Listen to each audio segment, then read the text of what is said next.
everyone, welcome back to the Restaurant Show, and we're going to finish up today with some beautiful food from WiseGuys and the executive chef, Matt Kazmarzak. How are you? Doing fantastic. How about yourself? yourself? It's good. I feel like it's been a while since I've seen you. It has been. I'm excited to see what you have in store today, and I like everything that I do see right now. So let's talk a little bit about first the appetizer that you have here. Well, here we got our crab cakes, our pan-seared crab cakes. These aren't available on our menu for dinner and for small plates all through the night.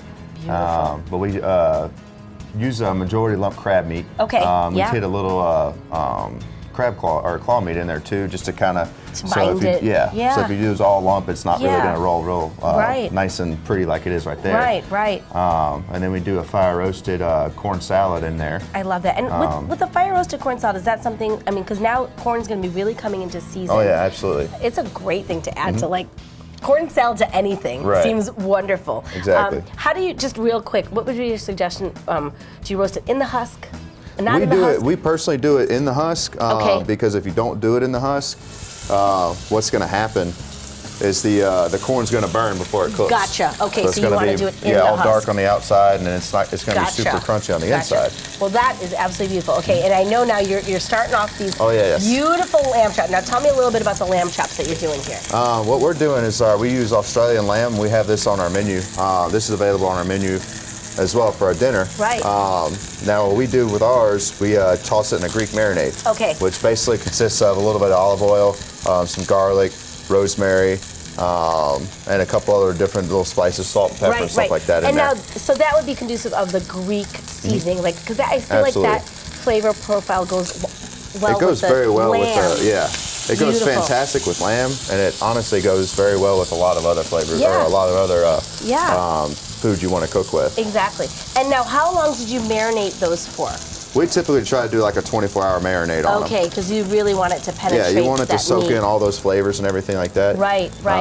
And when you do these at home, I mean, these are super easy to cook at home. Just whatever your butcher is or whatever grocery store. Yeah, you pick up lamb at. You can toss these in there and let them sit for a couple hours, or you can do them overnight if you want to. Now, if you didn't have an option for doing that marinade, what are some dry spices that you might put on lamb? I always start out with salt and pepper. So, yes, Gotta exactly. have salt and pepper for everything. Right. Then other than that, there's a lot of other dry spices. You can obviously give it a little bit of a kick. Like I sometimes put some paprika or cayenne in there. Okay, yeah, and just color to kinda, too. Yeah. That'll give it some Gives it a nice flavor, color. nice color, nice everything. Absolutely.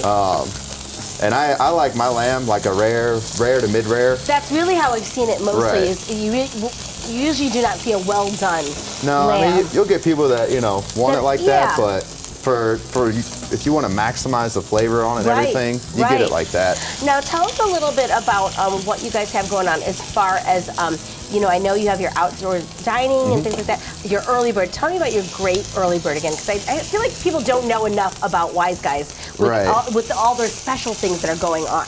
Well, in addition to all the great food and service we offer, we have our early bird, which is 5 to 5:45. Right. And you get 25% off your entire check. And it's the entire thing. Right. So it's not like you have to get a certain thing or sit in a special place. Right, you exactly. literally get 25% off the entire bill. Yeah. So, and what time is that from, Matt? 5 o'clock to 5:45. Right, so you got to get in there a little bit early. Yeah, it's just like kind of encourages people to come in, like maybe getting off work or whatever. Absolutely. Don't want to drive home just yet. Maybe have a cocktail and grab something quick to eat.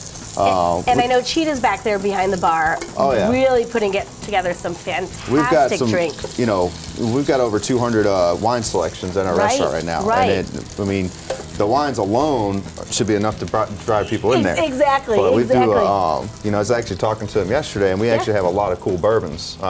Yes. Yeah, we have a great bourbon selection. Beautiful bourbon selection. A lot of stuff you can't even get around the island. And we're not talking sipping bourbon all night. We're talking about having this one beautiful bourbon. Right. Yeah. And I know my husband, one of his favorite is the old fashioned that Cheetah does there. Is absolutely fantastic, especially to pair up with some of your great steaks. It goes what are some of very those well top sellers on your steaks? Because his steaks are absolutely fantastic. One of our most popular is our ribeye, Delmonico ribeye. Yes. It's not overly fatty, but ribeye has a little bit of fat in it. So once you cook it down, all that fat breaks up and goes into the meat. It's one of the best flavors you could get. Exactly. One of the best things you could eat. And Matt is very lucky because he has a piece of equipment that I don't believe anyone on the entire island has. Right, our Montague. It's our Montague grill, which is basically a big broiler where you can pull out the drawers, you sear everything on top, pull it out, pop them in there, and just let them roast for however long. And it's absolutely beautiful. It puts out beautiful, perfect steaks. And of course, do you do the lamb chops on the Montague? We do. Okay. We don't cook them as long. The Montague gets up to 1,800 degrees. Oh my gosh. Yeah. So it's extremely hot. Yeah. So you can imagine these little guys going in there. Yeah, definitely. They're gonna overcook really, really quick. So we like to sear them off and just put them in there for like a minute or two. Yeah. And it gets all that caramelization, brings all that flavor back out. Yes. Something that we can't quite do here in the studio, but trust me, I've seen the lamb chops go out and they're absolutely gorgeous. I don't even like cooking steaks anymore at home because I know what I'm losing at the house. And what are we putting on this now? It's gorgeous. This is our mint pesto. Gotcha. It's different than a mint jelly. Right. It's like a different little flair. Yeah. As opposed to something extremely classical like the mint jelly. It's just our little take on it. It makes it a little bit more up to date. Absolutely. And this right here is just some crumbled goat cheese. Oh, gorgeous. This kind of just pairs well with that Greek flavor and Absolutely gorgeous. And it also, I think, matches up well with the tanginess of the lamb. Like the flavored lamb, and it gives it that mellow. Let's go ahead and give that a whirl after you put your finishing touches. And again, do you guys take reservations, Chef? Absolutely. Highly recommend it. Absolutely. Especially this time of year coming up. Make sure you are checking them out on Facebook and any of their social media and Open Table too. All right, great. Thank you so much, Chef, for this beautiful food. Thank you for having me. And check out WiseGuys over in Main Street and enjoy the time that you'll have there. Thank you so much. We'll be back in just a moment.